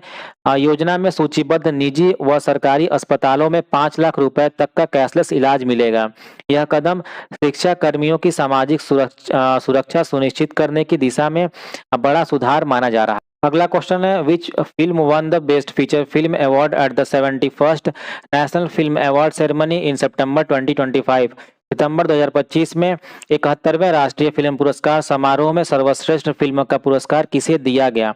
ये दिया गया है आपका 12th फेल को। ठीक है, सितंबर 2025 में आयोजित 71वें फिल्म राष्ट्रीय फिल्म पुरस्कार समारोह में विदु विनोद चोपड़ा द्वारा निर्देशित फिल्म 12th फेल को सर्वश्रेष्ठ फिल्म का पुरस्कार दिया गया। यह पुरस्कार फिल्म को 2023 में भारतीय सिनेमा के लिए किए गए उनके उत्कृष्ट योगदान के लिए दिया गया है। बात करें इसमें सर्वश्रेष्ठ अभिनेता का पुरस्कार किसे दिया गया, तो यह शाहरुख खान को दिया गया फिल्म जवान के लिए, और विक्रांत मैसी को दिया गया फिल्म 12th फेल के लिए, ठीक है। और सर्वश्रेष्ठ अभिनेत्री का पुरस्कार दिया गया रानी मुखर्जी को मिसेस चटर्जी वर्सेस नॉर्वे के लिए, ठीक है। और दादा साहब फाल्के पुरस्कार दिया गया था मलयालम अभिनेता मोहनलाल को। अगला क्वेश्चन है, what change did the RBI make in its monetary policy in September 2025? सितंबर 2025 में आरबीआई ने मौद्रिक नीति में क्या बदलाव किया? तो ये कोई बदलाव नहीं किया गया है, no change in repo rate, ठीक है। सितंबर 2025 में भारतीय रिजर्व बैंक ने अपनी मौद्रिक नीति में रेपो रेट में कोई बदलाव नहीं किया है। आरबीआई की मौद्रिक नीति समिति यानी एमपीसी ने 29 सितंबर से 1 अक्टूबर 2025 तक अपनी चौथी द्विमासिक बैठक की और सर्वसम्मति से रेपो रेट को 5.50% पर अपरिवर्तित रखने का निर्णय लिया गया है। यह फैसला मुद्रास्फीति पर नियंत्रण, स्थिर घरेलू मांग और वैश्विक अनिश्चितताओं के बीच आर्थिक विकास को बनाए रखने के लिए लिया गया है। एमपीसी ने तटस्थ रुख यानी कि न्यूट्रल स्टांस बनाए रखा। यह दर्शाता है कि भविष्य के निर्णय डेटा पर आधारित होंगे। अगला क्वेश्चन है, who received the prestigious Ramon Magsaysay award in September 2025? सितंबर 2025 में किसको प्रतिष्ठित रमन मैगसेसे पुरस्कार से सम्मानित किया गया है? ये सम्मानित किया गया है Foundation to Educate Girls Globally, ठीक है। सितंबर 2025 में प्रतिष्ठित रमन मैगसेसे पुरस्कार से सम्मानित एक भारतीय गैर लाभकारी संगठन Foundation to Educate Girls Globally को प्रदान किया गया था। यह पुरस्कार संगठन को ग्रामीण और शैक्षिक रूप से वंचित क्षेत्रों में लड़कियों की शिक्षा में लैंगिक असमानता को दूर करने के प्रयासों के लिए दिया गया था। नेक्स्ट क्वेश्चन है, लेविज ने किसे अपना नया ब्रांड एम्बेसडर नियुक्त किया है? ये नियुक्त किया गया है आपका आलिया भट्ट को, ठीक है। सितंबर 2025 में अमेरिकी डेनिम ब्रांड लेविस ने प्रसिद्ध भारतीय अभिनेत्री और राष्ट्रीय फिल्म पुरस्कार विजेता आलिया भट्ट को अपना नया वैश्विक ब्रांड एम्बेसडर नियुक्त किया है। लिवाइस का प्रतिनिधित्व करने वाली तीसरी भारतीय अभिनेत्री बनी है आलिया भट्ट। इससे पहले प्रसिद्ध बॉलीवुड अभिनेत्री और उद्यमी दीपिका पादुकोण 2021 में रह चुकी हैं और भारतीय गायक और अभिनेता दिलजीत दोसांझ मार्च 2025 में रह चुके हैं, ठीक है। अन्य लग्जरी ब्रांडों का प्रतिनिधित्व आलिया भट्ट फ्रांसीसी सौंदर्य साधन ब्रांड लोरियल पेरिस की ब्रांड एम्बेसडर सितंबर 2024 में बनाई गई थी और इतालवी लग्जरी फैशन ब्रांड गुच्ची की ब्रांड एम्बेसडर मई 2023 में बनाई गई थी, ठीक है। अगला क्वेश्चन है, in September 2025 India signed an agreement with which country to establish a defence manufacturing plant? सितंबर 2025 में भारत और किस देश ने रक्षा निर्माण संयंत्र स्थापित करने के लिए एक समझौता पर हस्ताक्षर किया है? तो ये किया गया है भारत और मोरक्को के द्वारा, ठीक है। सितंबर 2025 में भारत ने मोरक्को के साथ एक रक्षा निर्माण संयंत्र स्थापित करने के लिए एक समझौते पर हस्ताक्षर किए हैं। यह भारत का पहला विदेशी रक्षा विनिर्माण संयंत्र है। टाटा एडवांस सिस्टम लिमिटेड यानी कि TASL द्वारा स्थापित इस संयंत्र का उद्घाटन रक्षा मंत्री राजनाथ सिंह ने 23 सितंबर 2025 को मोरक्को के बेरेचिड में किया था। यह सुविधा व्हील्ड आर्म्ड प्लेटफॉर्म 8x8 का उत्पादन करेगी, जिसे TASL और भारत के रक्षा अनुसंधान और विकास संगठन DRDO ने संयुक्त रूप से विकसित किया है। यह पहल आत्मनिर्भर भारत अभियान के तहत दुनिया के लिए निर्माण यानी मेक फॉर द वर्ल्ड के दृष्टिकोण का हिस्सा है। अगला क्वेश्चन है, in September 2025 world literacy day celebration were held in which Indian state? सितंबर 2025 में भारत के किस राज्य में विश्व साक्षरता दिवस का आयोजन किया गया? ये किया गया था हिमाचल प्रदेश में, ठीक है। सितंबर 2025 में हिमाचल प्रदेश में विश्व साक्षरता दिवस के अवसर पर पूर्ण साक्षर हिमाचल समारोह का आयोजन किया गया और राज्य को पूर्ण साक्षर राज्य घोषित किया गया, ठीक है। हिमाचल प्रदेश को अंतर्राष्ट्रीय साक्षरता दिवस 2025 यानी कि 8 सितंबर 2025 के अवसर पर पूर्ण साक्षर राज्य घोषित किया गया था। इस घोषणा के साथ शिमला में एक उल्लास मेला कार्यक्रम का भी आयोजन किया गया था। आज का आखिरी क्वेश्चन है, in September 2025 which bank signed an agreement with the Reserve Bank of India to promote digital transaction through UPI? सितंबर 2025 में किस बैंक ने भारतीय रिजर्व बैंक के साथ यूनिफाइड पेमेंट इंटरफेस यानी कि UPI के माध्यम से डिजिटल लेनदेन को बढ़ावा देने के लिए एक समझौता किया है? तो ये किया गया है आपका स्टेट बैंक ऑफ इंडिया के द्वारा, ठीक है। सितंबर 2025 में भारतीय स्टेट बैंक यानी एसबीआई ने भारतीय रिजर्व बैंक के साथ एक समझौता ज्ञापन पर हस्ताक्षर किए, जिसका उद्देश्य यूनिफाइड पेमेंट इंटरफेस के माध्यम से डिजिटल लेनदेन को बढ़ावा देना है। ठीक है, यह समझौता भारत की भुगतान प्रणाली को मजबूत करने और डिजिटल समावेशन को बढ़ावा देने के लिए किया गया। एसबीआई और आरबीआई मिलकर एक फ्रेमवर्क पर काम करेंगे जो यूपीआई लेनदेन को अधिक सुलभ और सुरक्षित बनाएगा, विशेष रूप से अर्ध शहरी और ग्रामीण क्षेत्रों में। यह पहल डिजिटल इंडिया अभियान को आगे बढ़ाने और वित्तीय साक्षरता में सुधार लाने में मदद करेगी। ठीक है, क्वेश्चन है किस राज्य ने वैश्विक पर्यटन पुरस्कार 2025 जीता है? तो ये जीता गया है आपका आंध्र प्रदेश के द्वारा। ठीक है, आंध्र प्रदेश पर्यटन विभाग के राज्य को एक शीर्ष पर्यटन स्थल के रूप में बढ़ावा देने में उत्कृष्टता के लिए ग्लोबल टूरिज्म अवार्ड 2025 से सम्मानित किया गया है। ठीक है, अस्थायी पर्यटन, विरासत संरक्षण, सांस्कृतिक संवर्धन और अभिनव डिजिटल अभियानों के लिए सम्मानित किया गया है। ठीक है, प्रमुख आकर्षण का केंद्र क्या रहा है? तिरुपति मंदिर, श्रीशैलम, लेपाक्षी, उंडावली गुफाएं, अराकू घाटियां, विशाखापत्तनम समुद्र तट। ठीक है, नेक्स्ट क्वेश्चन है कौन भारत का पहला बाल विवाह मुक्त जिला बन गया है? यानी which district has become India's first child marriage free district? तो ये आपका बन गया है बालोड। ठीक है, छत्तीसगढ़ के बालोद जिले को बाल विवाह मुक्त भारत अभियान के अंतर्गत आधिकारिक तौर पर बाल विवाह मुक्त घोषित किया गया है। ठीक है, लगातार 2 वर्षों तक शून्य मामले दर्ज किए गए हैं। सभी 436 ग्राम पंचायतों और 9 नगरीय निकायों को प्रमाणित किया गया है। प्रशासन, पंचायतों, नगर निकायों, आंगनवाड़ी कार्यकर्ताओं और सामुदायिक भागीदारी को इस सफलता का श्रेय दिया जाता है। नेक्स्ट क्वेश्चन है किसने एनसीसी के महानिदेशक का पदभार संभाला है? यानी who has assumed the position of director general of NCC? तो ये संभाला गया है लेफ्टिनेंट जनरल वीरेंद्र वत्स के द्वारा। ठीक है, लेफ्टिनेंट जनरल वीरेंद्र वत्स ने राष्ट्रीय कैडेट कोर यानी कि एनसीसी के महानिदेशक का पदभार ग्रहण किया है। वे इस पद पर लेफ्टिनेंट जनरल गुरबीर पाल सिंह का स्थान लेंगे। ठीक है, एनसीसी भारत का प्रमुख युवा विकास संगठन है जो अनुशासन, नेतृत्व और देशभक्ति प्रशिक्षण पर केंद्रित है। नेक्स्ट क्वेश्चन है किसे फीफा 2026 के शुभांकर के रूप में पेश किया गया है? यानी who has been unveiled as the mascot for FIFA 2026? तो ये किया गया है क्लच, मेपल और जायू को। ठीक है, फीफा ने 2026 विश्व कप के लिए 3 शुभांकर पेश किए हैं। Clutch the bald eagle America से प्रेरित है, मेपल द मूस कनाडा से और जायू द जगुआर मेक्सिको से। ठीक है, यह पहला सीनियर पुरुष विश्व कप है जिसमें कई शुभांकर हैं जो बहुराष्ट्रीय मेजबानी प्रारूप और टूर्नामेंट के 48 टीमों तक विस्तार के अनुरूप हैं। ठीक है, ये शुभांकर किसके लिए पेश किए गए हैं? Clutch the bald eagle midfielder के लिए, मेपल द मूस गोलकीपर के लिए और जायू द जगुआर स्ट्राइकर के लिए। ठीक है, अगला क्वेश्चन है पाक खाड़ी में भारत के पहले किस रिजर्व को वैश्विक मान्यता मिली है? Was the first reserve in India's gulf to receive global recognition?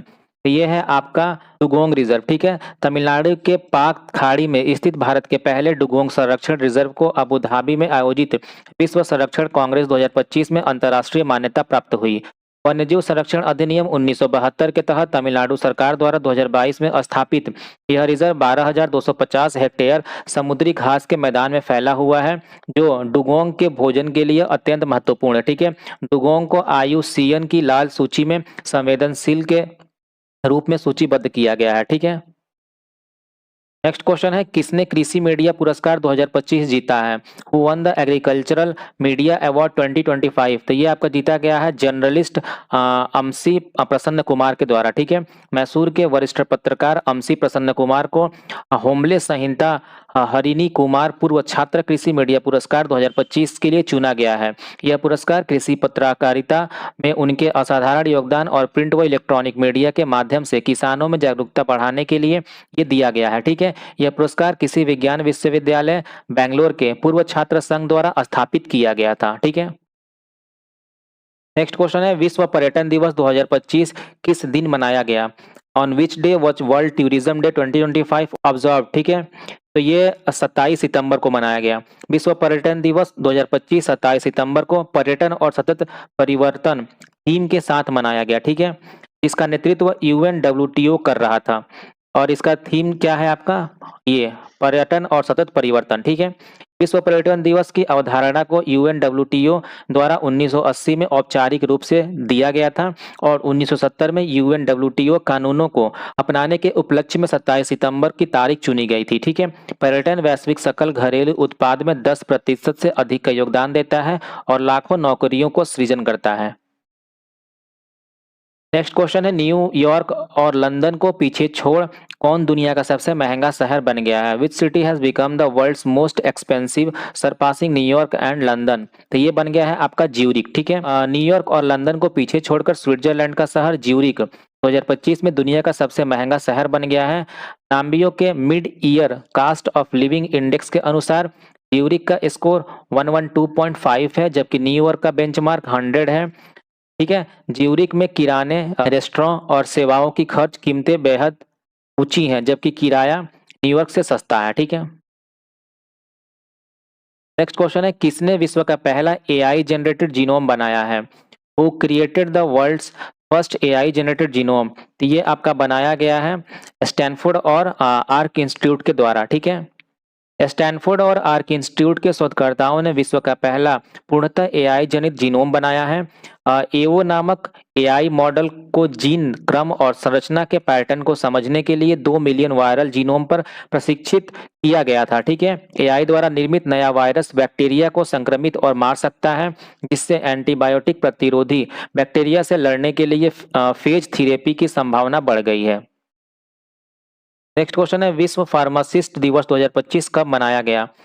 ये आपका मनाया गया है 25 सितंबर को। ठीक है, विश्व फार्मासिस्ट दिवस प्रतिवर्ष 25 सितंबर को सार्वजनिक स्वास्थ्य और चिकित्सा सुरक्षा में फार्मासिस्टों के योगदान के सम्मान में मनाया जाता है। 2025 का विषय था यानी थीम था थिंक हेल्थ थिंक फार्मासिस्ट। ठीक है, 25 सितंबर 1912 को FIP की स्थापना के उपलक्ष्य में अंतर्राष्ट्रीय फार्मास्यूटिकल फेडरेशन द्वारा 2009 में इसकी स्थापना की गई थी। ठीक है, और इसका मुख्यालय कहाँ है? नीदरलैंड में।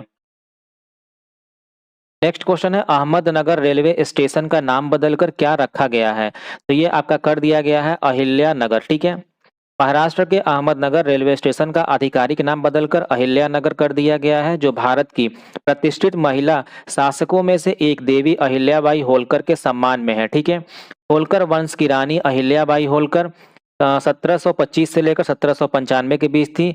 उनको उनके उदार शासन, महिला अधिकारों की वकालत और आध्यात्मिक वास्तुकला के लिए याद किया जाता है। ठीक है, परिचालन निरंतरता के लिए स्टेशन कोड ANG होगा। ठीक है, नेक्स्ट क्वेश्चन है, हाल ही में किस देश में वोट करने की न्यूनतम आयु घटाई गई है जिसमें 16 वर्ष के युवा भी मतदान कर सकेंगे? तो ये है आपका नेपाल कंट्री। ठीक है, नेपाल की अंतरिम प्रधानमंत्री सुशीला कार्की ने देश को संबोधित करते हुए चुनाव के लिए मतदान के नियमों में बदलाव की घोषणा की है। नेपाल में हुए जेनजी आंदोलन के बाद मतदान की न्यूनतम आयु 18 वर्ष से घटाकर 16 वर्ष कर दी गई है। ठीक है, साथ ही मतदाता नामावली संकलन की समय सीमा 1 महीना बढ़ा दी गई है। ठीक है, अगला क्वेश्चन है, किस मंत्रालय ने राष्ट्रीय धन्वंतरी आयुर्वेद पुरस्कार लॉन्च किया है? Which ministry has launch the national Dhanvantari Ayurveda award?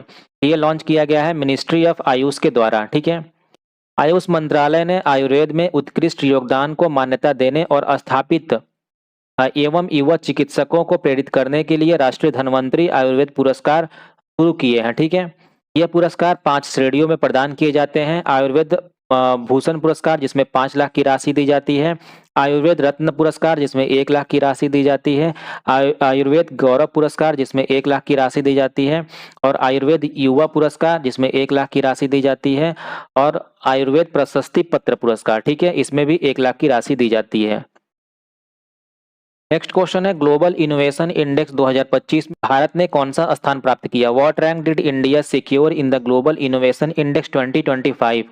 ये सिक्योर किया है आपका 38वां रैंक। ठीक है, ग्लोबल इनोवेशन इंडेक्स 2025 में भारत 38वें स्थान पर रहा, जो पिछले साल से एक पायदान ऊपर है। 139 देशों की इस रैंकिंग में स्विट्जरलैंड पहले, स्वीडन दूसरे और अमेरिका तीसरे स्थान पर है। ठीक है, शीर्ष 10 देशों की बात करें तो इसमें है दक्षिण Korea, Singapore, Britain, Finland, Netherlands और डेनमार्क। ठीक है, वहीं चीन पहली बार जर्मनी को पीछे छोड़कर टॉप 10 में शामिल हुआ है।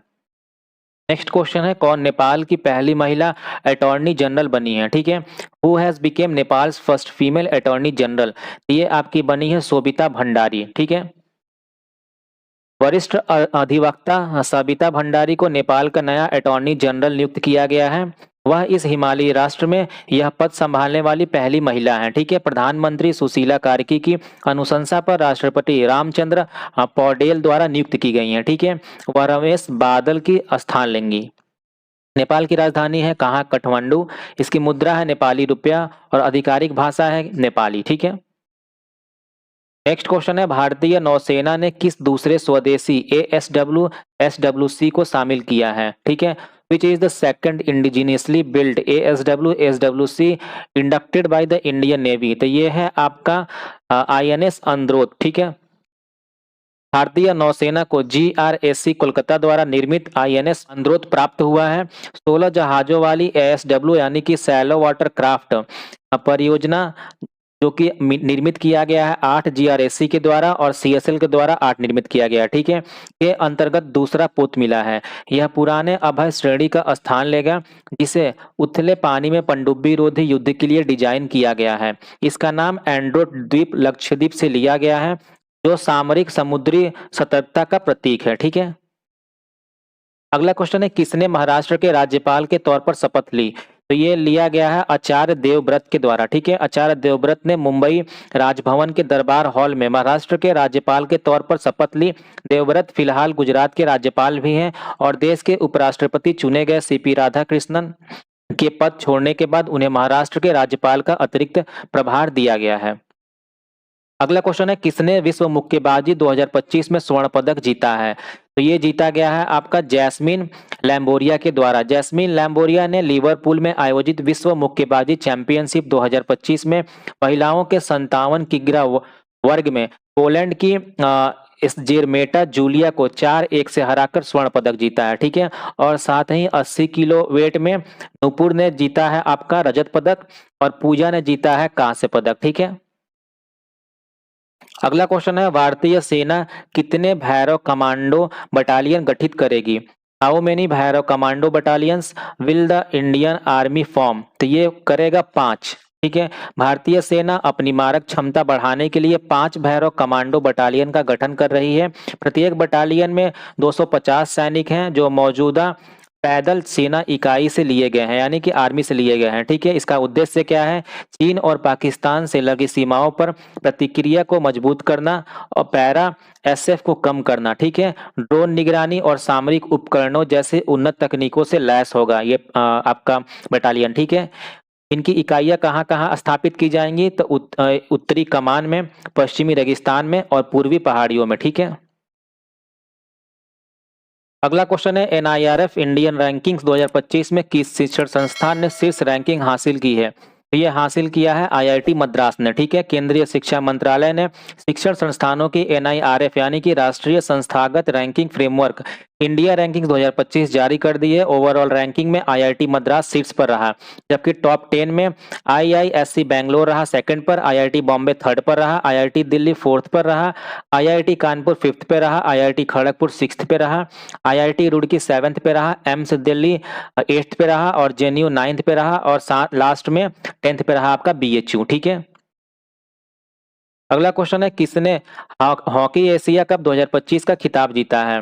Who one the hockey Asia cup 2025? तो ये जीता गया है भारत के द्वारा। ठीक है, भारतीय हॉकी टीम ने हॉकी एशिया कप 2025 का खिताब जीतते ही हॉकी वर्ल्ड कप 2026 के लिए भी क्वालिफाई कर लिया है। ठीक है, भारत ने फाइनल में दक्षिण कोरिया को 4-1 से हराकर हॉकी एशिया कप 2025 का खिताब जीत लिया है और ये जो जीता गया है ये कौन सा चौथा ट्रॉफी था। ठीक है, और यह 29 अगस्त से 7 सितंबर 2025 तक भारत के राजगिर स्पोर्ट्स कॉम्प्लेक्स स्थित Bihar sports university hockey stadium में आयोजित किया गया था। ठीक है, अगला क्वेश्चन है, किसे यस बैंक के गैर कार्यकारी अध्यक्ष के रूप में पुनः नियुक्त किया गया है?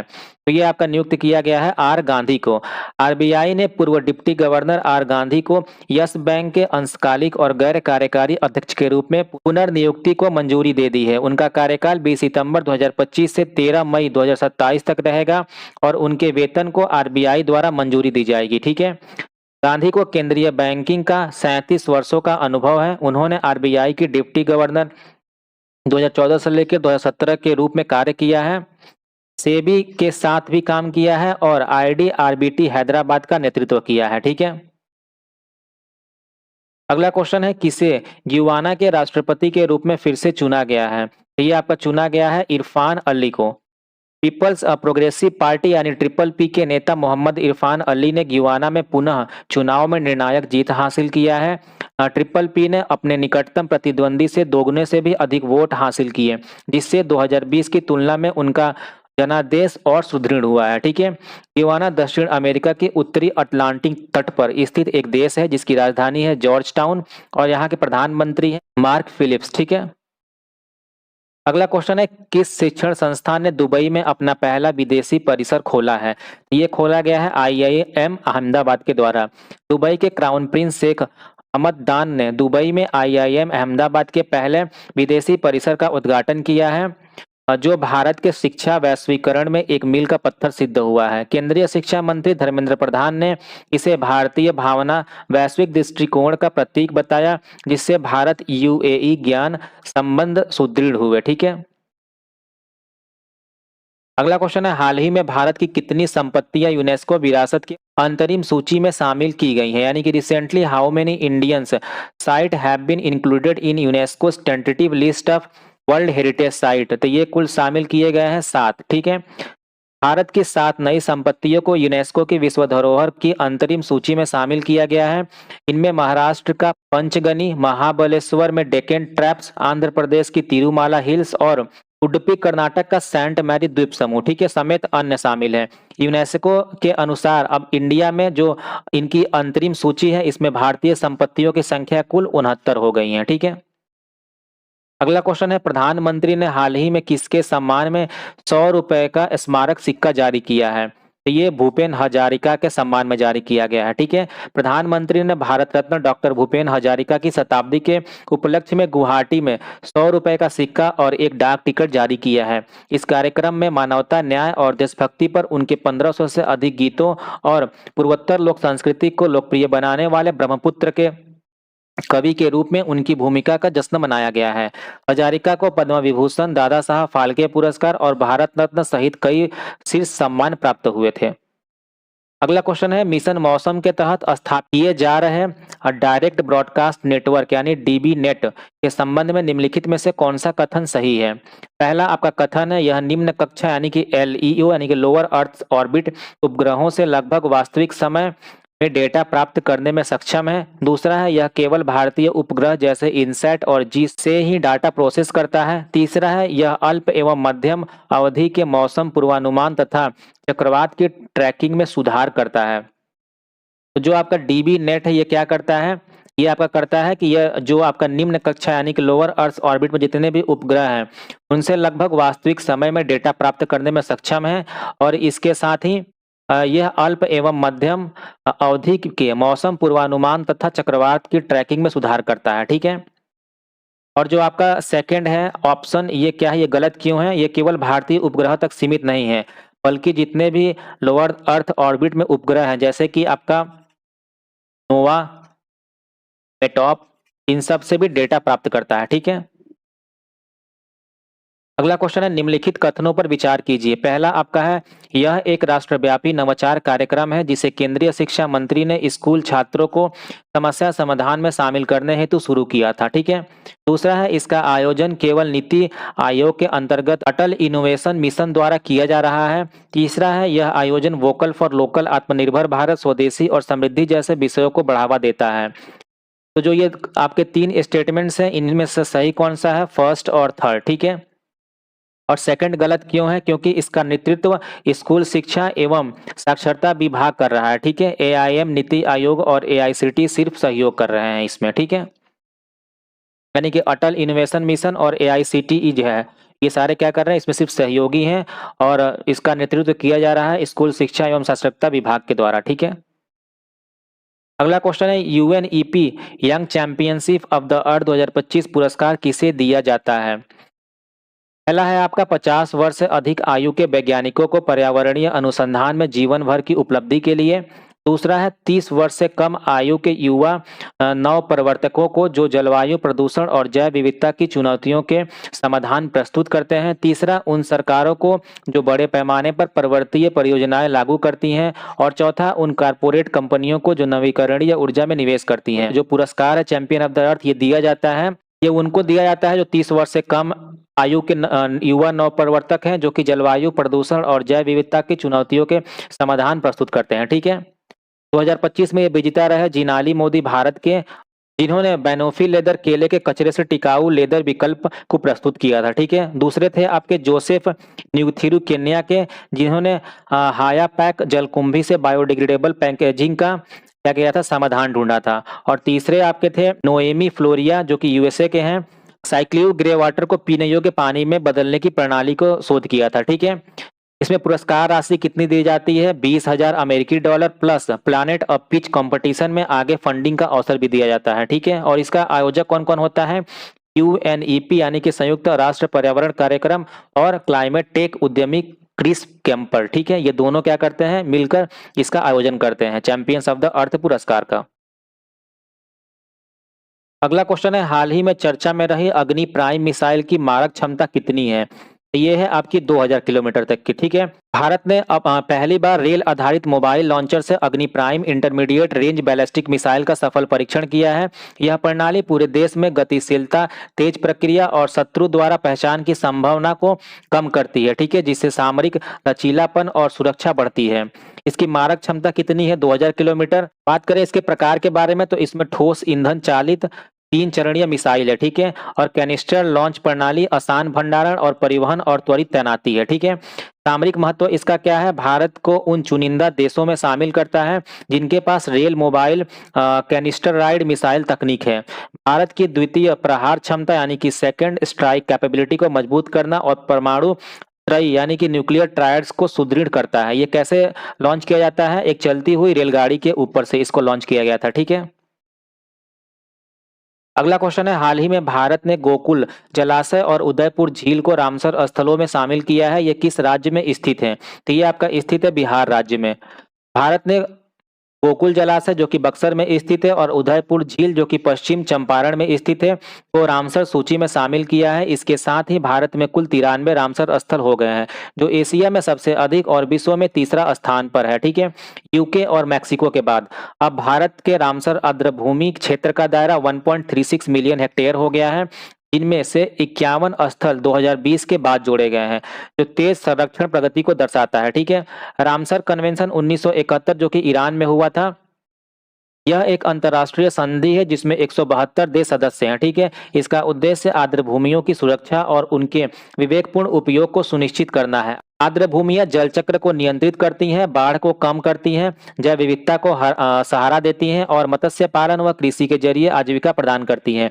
ये जलवायु सहनशीलता और सतत विकास के लिए अत्यंत महत्वपूर्ण है। ठीक है, और इसका नाम रामसर कन्वेंशन ही क्यों रखा गया, कि जो जहाँ पे ये कन्वेंशन हुआ था ईरान में रामसर नाम का जगह है। ठीक है, इसलिए इसको रामसर कन्वेंशन के नाम दे दिया गया। अगला क्वेश्चन है वैश्विक डिजिटल नोमैड रिपोर्ट 2025 में भारत को कौन सा स्थान दिया गया है। What rank did India achieve in the global digital nomad report 2025, तो ये आपका हासिल किया है 38वां। ठीक है, वैश्विक डिजिटल नोमैड रिपोर्ट 2025 में भारत को 38वां स्थान दिया गया है जिसमें 84.85 का कुल स्कोर है। इस रैंकिंग में भारत को आर्थिक सूचकांक में पहला स्थान और नागरिकता और गतिशीलता में 5वां स्थान दिया गया है। ठीक है, तो नोमैड रिपोर्ट में कौन सा स्थान है, ग्लोबल डिजिटल नोमैड रिपोर्ट में 38वां, कुल स्कोर इसका रहा 84.85 और आर्थिक सूचकांक में भारत का स्थान रहा पहला और नागरिकता और गतिशीलता में भारत का स्थान रहा 5वां। ठीक है, अगला क्वेश्चन है कृषि प्रौद्योगिकी में नवाचार के लिए मैत्री 2.0 नामक क्रॉस इंक्यूबेशन पहल भारत और किस देश के बीच शुरू की गई है। ये शुरू किया गया है भारत और ब्राजील के बीच। ठीक है, कृषि प्रौद्योगिकी में नवाचार के लिए मैत्री 2.0 नामक क्रॉस इंक्यूबेशन पहल भारत और ब्राजील के बीच शुरू की गई है। यह पहल भारतीय कृषि अनुसंधान परिषद द्वारा सितंबर 2025 में नई दिल्ली में लॉन्च की गई थी। इसका उद्देश्य भारत और ब्राजील के कृषि खाद्य पारिस्थितिकी तंत्र को मजबूत करने के लिए दोनों देशों में नव प्रवर्तकों और स्टार्टअप्स के बीच सहयोगों को बढ़ावा देना है। नेक्स्ट क्वेश्चन है, संयुक्त राष्ट्र ने वैश्विक सतत बीमा बोर्ड की भारतीय मूल की पहली महिला अध्यक्ष किसे नियुक्त किया गया है? तो ये नियुक्त किया गया है आपका अमिता चौधरी को। ठीक है, संयुक्त राष्ट्र पर्यावरण कार्यक्रम वित्त पहल यानी कि UNEP-FI ने भारतीय मूल की अमिता चौधरी को वैश्विक सतत बीमा बोर्ड का अध्यक्ष नियुक्त किया है। ठीक है, अगला क्वेश्चन है, भारतीय सेना का एकीकृत अग्नि अभ्यास अमोघ फ्यूरी किस राज्य में आयोजित किया गया था? तो ये किया गया था राजस्थान में। भारतीय सेना का एकीकृत अग्नि अभ्यास अमोघ फ्यूरी राजस्थान में आयोजित किया गया था। यह अभ्यास थार रेगिस्तान में महाजन फील्ड फायरिंग रेंज में हुआ था। ठीक है, अगला क्वेश्चन है, स्वयं सहायता समूह यानी कि SHG सदस्यों के लिए पहचान पत्र जारी करने वाला भारत का पहला राज्य कौन बन गया है? Which state became the first in India to issue ID card to SHG members? ये आपका है तमिलनाडु राज्य। ठीक है, स्वयं सहायता समूहों के सदस्यों के लिए पहचान पत्र जारी करने वाला भारत का पहला राज्य तमिलनाडु है। यह पहचान पत्र 16 सितंबर 2025 को सेलम में तमिलनाडु के उप मुख्यमंत्री उदयनिधि स्टालिन द्वारा जारी किए गए थे। बात करें तमिलनाडु राज्य के बारे में तो राज्य में 5 लाख से अधिक महिला स्वयं सहायता समूह हैं और यह पहचान पत्र जारी करने वाला पहला राज्य बन गया है। ठीक है, इन पहचानों का उद्देश्य क्या है? यह पहचान पत्र महिलाओं और सरकारी योजनाओं और वित्तीय सहायता के लिए अधिकृत करने में मदद करेंगे, जैसे कि सरकारी बसों में मुफ्त यात्रा और कुछ सरकारी दुकानों में विशेष छूट। ठीक है, अगला क्वेश्चन है, भारत ने सतत मत्स्य पालन हेतु विश्व स्तरीय ब्लू पोर्ट बनाने के लिए किसके साथ साझेदारी की है? तो ये किया गया है खाद्य एवं कृषि संगठन यानी कि FAO के साथ। ठीक है, भारत ने सतत मत्स्य पालन हेतु विश्व स्तरीय ब्लू पोर्ट बनाने के लिए संयुक्त राष्ट्र के खाद्य एवं कृषि संगठन यानी कि FAO के साथ साझेदारी की। इस समझौते के तहत FAO के साथ मिलकर ब्लू पोर्ट बुनियादी ढांचे को मजबूत करने के लिए एक तकनीकी सहयोग कार्यक्रम पर हस्ताक्षर किए गए हैं। बात करें साझेदारी का तो मत्स्य पालन विभाग ने खाद्य एवं कृषि संगठन के साथ तकनीकी सहयोग समझौते पर हस्ताक्षर किए हैं। इसका उद्देश्य क्या है? ब्लू पोर्ट बुनियादी ढांचे को मजबूत करना ताकि मछली पकड़ने के बंदरगाहों को आधुनिक बनाया जा सके और मत्स्य पालन क्षेत्र को बढ़ावा दिया जा सके। ठीक है, और ये एक पायलट प्रोजेक्ट है। ठीक है, इस पहल के तहत दीव के बनकबारा, पुडुचेरी के कराईकल और गुजरात के जखाओं को विश्व स्तरीय ब्लू पोर्ट के रूप में विकसित किया जा रहा है। और क्या है? ये एक पायलट प्रोजेक्ट है। ठीक है, अगला क्वेश्चन है, उज्बेकिस्तान में आयोजित ग्रैंड स्विस शतरंज टूर्नामेंट 2025 का खिताब किसने जीता है? तो ये जीता गया है आपका वैशाली, ये होगा आपका रमेश बाबू। ठीक है, रमेश बाबू के द्वारा उज्बेकिस्तान में आयोजित ग्रैंड स्विस शतरंज टूर्नामेंट 2025 का खिताब वैशाली रमेश बाबू ने जीता है। उन्होंने यह खिताब जीतकर लगातार दूसरी बार महिला ग्रैंड स्विस का खिताब अपने नाम किया है और महिला कैंडिडेट टूर्नामेंट 2026 के लिए अपनी जगह पक्की की है। ठीक है, वैशाली रमेश बाबू के बारे में बात करें तो FIDE ग्रैंड स्विस 2025 का खिताब जीता और कैंडिडेट टूर्नामेंट 2026 के लिए क्वालिफाई किया। ठीक है, और कोनेरू हम्पी और दिव्या देशमुख क्या है? ये दोनों भी कैंडिडेट टूर्नामेंट के लिए पहले ही क्वालिफाई कर चुकी हैं। अगला क्वेश्चन है, हाल ही में भारत ने मॉरिशियस के लिए कितने मिलियन डॉलर के विशेष आर्थिक पैकेज की घोषणा की है?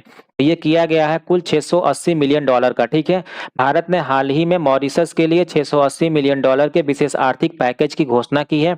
यह घोषणा सितंबर 2025 में मॉरिशस के प्रधानमंत्री नवीन चंद्र राम गुलाम की भारत यात्रा के दौरान की गई थी। ठीक है, यह पैकेज स्वास्थ्य, बुनियादी ढांचे, शिक्षा और समुद्री सुरक्षा सहित कई क्षेत्रों में सहयोग को बढ़ावा देगा। आज का आखिरी क्वेश्चन है, 20वें वैश्विक स्थिरता शिखर सम्मेलन की मेजबानी किस देश ने की? तो ये किया गया है भारत के द्वारा। 20वें वैश्विक स्थिरता शिखर सम्मेलन यानी कि 20th ग्लोबल सस्टेनेबिलिटी समिट की मेजबानी भारत ने की है। यह सम्मेलन 2 से 3 सितंबर 2025 को नई दिल्ली में आयोजित किया गया था। ठीक है, आयोजक किसका कौन था? CII-ITC centre of excellence for sustainable development इसका क्या था? आयोजक था। ठीक है, और इसमें प्रतिभागी कितने थे? 10 से अधिक देशों के प्रतिनिधि और उद्योग जगत के दिग्गज इसमें क्या हुए थे? शामिल हुए थे। ठीक है, तो ये थे आज के हमारे क्वेश्चंस। आपको कैसा लगा आज का सेशन? कमेंट करके जरूर बताएं। साथ ही अगर आज का वीडियो आपको पसंद आया हो तो इस वीडियो को लाइक करें और इस वीडियो को अपने दोस्तों के साथ शेयर करें। ठीक है, और अगर आप चैनल पर नए हैं तो इस चैनल को सब्सक्राइब कर लें तो ताकि जितने भी अपकमिंग कंटेंट्स इस चैनल पर आए वो सभी आपको आसानी से प्राप्त हो सके। तो चलिए मिलते हैं एक नए वीडियो के साथ, तब तक के लिए टेक केयर, बाय बाय।